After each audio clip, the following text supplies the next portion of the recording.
Let us begin the examination of mismatch repair by considering the equalize mismatch repair system, because this system has been most extensively studied.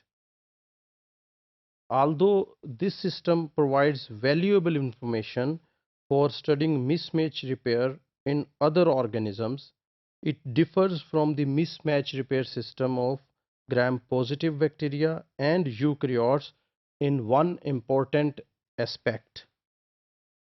The E. coli mismatch repair system can distinguish a newly synthesized strand from a parental strand because only the latter has methyl groups attached to the sites with the sequence GATC.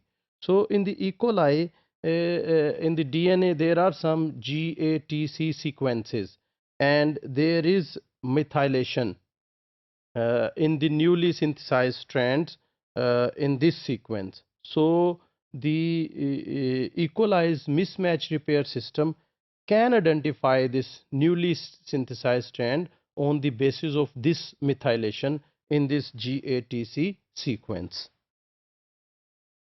E. coli has a deoxyadenosine methylase that transfers methyl groups from the S-adenosyl methionine molecules to deoxyadenosines in the GATC sequences. So this is another enzyme, deoxyadenosine methylase, which is present in E. coli.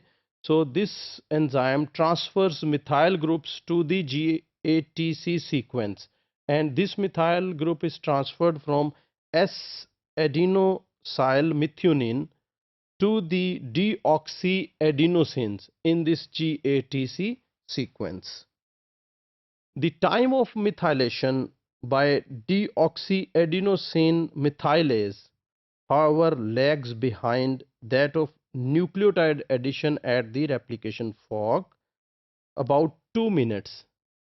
So the newly synthesized strand is transiently unmethylated. So when the methyl group is added to the newly synthesized strand, a 2-minute gap is there between the addition of new nucleotide to the new strand and the methylation to the GATC sequence in the new strand. So there is a gap of 2 minutes. So in these 2 minutes, this newly synthesized strand is transiently unmethylated. The E. coli mismatch repair system exploits this period of 2 minutes of transient unmethylation to identify and cut GATC sites in a newly synthesized strand with a mismatch.